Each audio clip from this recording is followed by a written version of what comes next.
Сегодня у нас будет очень насыщенная программа с вами. Я даже немножко волнуюсь как-то, знаете.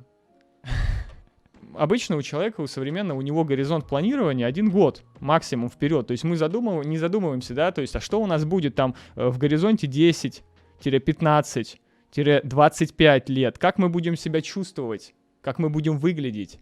Что мы будем делать через 10, 15, 25 лет вот от этой вот точки в 25-30, что произойдет с нашим телом. И многие на самом деле на себе ощущают и уже в 25-30 какие-то проблемы, какие-то хронические заболевания, низкий уровень энергии, депрессия, то есть неудовлетворенность жизнью, ничего не нравится, ничего не хочется делать, короче, хочется полежать на кровати. И тяжело вообще что-либо там заниматься спортом, правильно питаться и так далее. Хочется печеньки поесть и все. Вот кто смотрел фильм «Аватар», вот на самом деле это реальная история.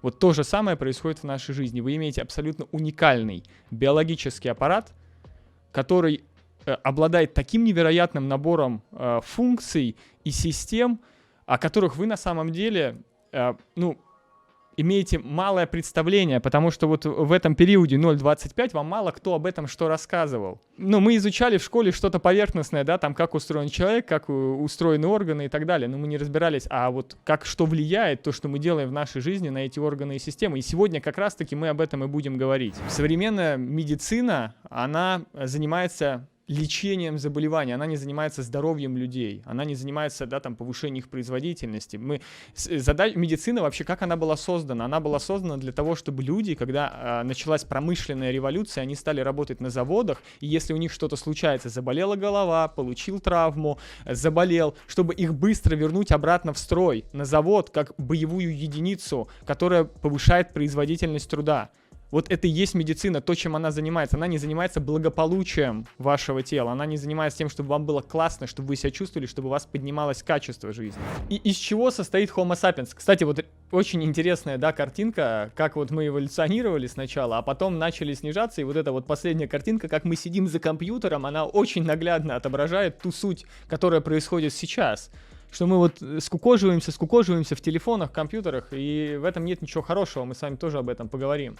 Если у нас все клетки организма здоровы, то у нас весь организм здоров. Если нашей клетке не хватает энергии, то всей системе не хватает энергии, и мы себя чувствуем вялыми.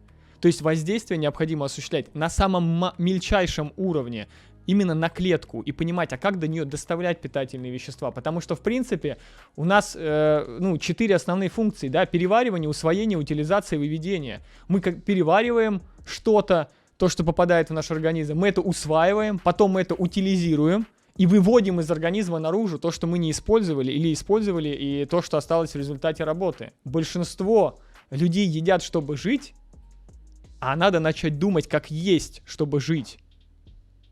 И то, что вы едите, напрямую влияет на ваше здоровье. Это ткани. Понимаете, клетки сначала объединяются в ткани, а потом ткани объединяются в системы. И вот здесь важно сразу еще одну цитату проговорить. Если вы понимаете, как работает ваше тело и что привело к повреждению ваших тканей и клеток, вы можете понять, как восстановить это. Очень все просто. И вот от понимания этого будет зависеть, точнее, понимаете вы это или нет, того, как вот устроена ваша система, как устроен ваш автомобиль. Зависит то, как вы в итоге на нем ездите и какой ресурс вы от него получаете. Это можно сравнить реально с машиной. Вы купили машину, не изучили руководство по эксплуатации, не сдавали на права, вам кинули ключи и сказали: езжай. И вы такие раз и поехали. И начали просто по сторонам смотреть, что там, кто говорит вокруг и как нужно ездить. И таким образом вы научились ездить. И у вас сформировалось определенное представление. Но то, как ездят люди вокруг, и вы это можете наблюдать и на дороге, это не значит, что это правильно они ездят. Потому что то, как ездит профессионал на гоночном треке, и то, как ездят люди на обычной улице, это абсолютно разные вещи. И я рассказываю как раз о том, как относиться к своему телу как профессионал, как ездить на спортивной гоночной машине, которая вам дана была от природы, а не использовать ее как Запорожец и Жигули, которые разваливаются и не едут. Потому что потенциал был дан Феррари. Человек говорит: у меня воспалились миндалины, аппендикс, например, и человеку берут это и вырезают, а это часть вашей защиты. Если они воспалились, их надо не удалять, а понять причину, почему они воспалились, и устранить ее. А там на самом деле все очень и очень просто. У нас нету с вами лишних органов, я хочу, чтобы вы поняли. Их нету, их не бывает. Ну, нельзя просто что-то удалить и сказать, что это окей, ну, типа, это лишнее. Нету никаких лишних органов, природа не глупа. Она все создавала в идеальном балансе, и любой орган, он является неотъемлемой частью работы всего вашего организма. Изменив питание, у меня нету, я ни разу не пользовался больше каплями, это удивительно. Никогда. И у меня сам по себе прошел больше гайморита, я с этим перестал мучиться, и вместе с этим там еще множество всего произошло, именно поэтому я вам об этом и рассказываю, насколько это невероятно мощно и сильно работает. За последние 2 года там больше 2000 людей проходило программы, у меня там, реально больше сотни отзывов с невероятными историями, когда там люди в 60 лет, испытывая боли во всем теле, вот одна женщина была, все тело болело, это фибромиалгия, так называемая, когда боль во всем теле, воспалительный процесс скрытый. Они прошли через 2 месяца, и человека начало отпускать. Он начал жить. Это и есть качество жизни, когда у нас или что-то болит и мешает, и мы не можем ни о чем думать, или все становится хорошо. Ведь мозг, он просто находится в черепной коробке, в темной, он ничего не видит. И он просто обрабатывает информацию, и таким образом вы выдаете в жизни то, что вы выдаете. Если нас результат не устраивает, то, поднимаясь на ступень выше, мы должны оценить, да, что мы делаем, что нас не устраивает результат. Если мы как бы это осознаем, мы можем скорректировать наши действия, и тогда поменяем результат. Но вы же все сталкивались с этим, что мы вроде там начинаем правильно питаться, но мы срываемся, возвращаемся назад. Вроде начинаем что-то делать, но потом срываемся, возвращаемся назад. То есть действие, это, грубо говоря, осознанно мы... Свет погас. Это все в нашей голове. Это вот ваши ценности. Если, например, в вашем окружении есть люди, вы им говорите, иди посмотри мастер-класс Владимира, он там вещи очень крутые рассказывает, человек говорит, да слушай, нахрен мне это надо, короче, я пойду пивка попью. У него просто нету ценности здоровья, ему это сейчас не надо. Вы ему можете доказывать что угодно и объяснять. И отсюда очень важное правило, не надо никого спасать и никому ничего объяснять, помогать и доказывать. До тех пор, пока человек сам к вам не придет и не спросит, слушай, а что ты такое делаешь, что ты стал классно выглядеть, что ты похудел?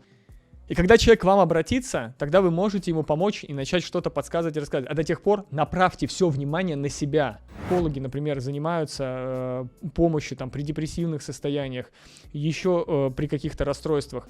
А человек приходит, у него зажаты пазухи носа, у него насморк, у него течет, у него кислород просто в организм не поступает, а кислород — это вообще базовое самое питательное вещество для клеток. Он не обеспечивает свой организм достаточным количеством кислорода, и у него мозг не работает. Конечно, будет депрессия, конечно, будет мало энергии.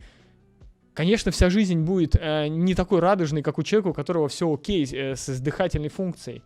Сахар — это не только то, что сладкое. Мука и продукты переработки муки, такие как макароны, это тоже на самом деле сахар. Он конвертируется в нашем организме в сахар.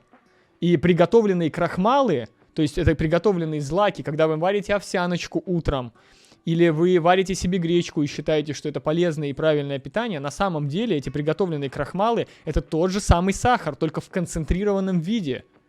И я просто за волосы берусь, если бы они у меня были, потому что сейчас короткие, когда были длинные до этого, я мог взяться.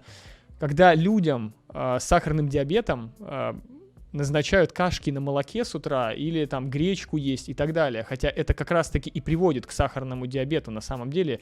И мы поговорим об этом чуть-чуть поподробнее. Вы просто вдумайтесь, что человек — это единственное живое существо на этой планете, которое всю пищу сейчас обрабатывает термически. Абсолютно всю пищу. Мы ее всю прогоняем. Мы перестали есть сырую еду, мы перестали есть свежую еду. Она вся переработанная, или прошла промышленную переработку, или термическую обработку, а так или иначе промышленная термической обработке подвергается. Мы сейчас стоим на пороге того, что антибиотики перестают работать на людей. То есть бактерии, они выработали уже иммунитет, они знают уже все сами об антибиотиках, и антибиотики перестанут работать в ближайшие 5 лет полностью. И это может очень серьезно повлиять на всю жизнь. Антибиотики — это крайний случай, когда нам надо спасти жизнь человека. Есть реально какие-то серьезные проблемы. А не есть их просто так, там, антибиотиков пойду поем. О, вот здесь хорошую тему подняли. Мы же не травоядные, надо мясо есть. А вы напишите, а кто вы? Как вы думаете? Кто вы? Если вы не травоядные, кто вы? Очень хороший вопрос. Давайте вот спросим у участников. Напишите, как вы думаете, к кому вы относитесь в вашей душе и в мыслях? Какие у вас возникают чувства? У вас возникают чувства жалости, и вы хотите помочь. Вы хотите спасти птичку, вы хотите спасти там ежика, если вы увидите, он поранен, и так далее. Вы не хотите его сожрать. У хищников на вид крови выделяется слюна и запускаются пищеварительные ферменты. Мы психологически не хищники. Один простой тест на нашу плодоядность. Посадите ребенка перед столом с едой и поставьте там фрукты, много фруктов цветных. И посадите кроличка рядом с ним и дайте нож или курицу. Что он сделает? Зайчика погладит, курочку выпустит, а банан съест. Фрукты. Психологически, потому что система адаптирована под это. И поэтому вы все слышите, что надо есть там гречку, потому что это медленный углевод. Да черта с два. Сваренная гречка — это та же самая глюкоза.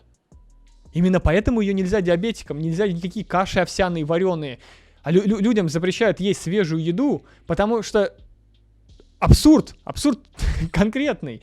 Но вот этой вот группы продуктов растительной, которая свежая, которая содержит всю химию содержит. Еще раз, когда мы термически обрабатываем, химия разрушается. Мы теряем в продукте все самое ценное, мы разрушаем его химию. Ягоды – один из самых топовых продуктов для питания. Фрукты, овощи, зелень, злаки-проростки, да, там орехи и семена. Какая доля вот этих продуктов относительно вот этих? Вот доля растительных пищи относительно животных в нашем рационе питания. Потому что вы же все слышите изо всех мест, что надо есть белки.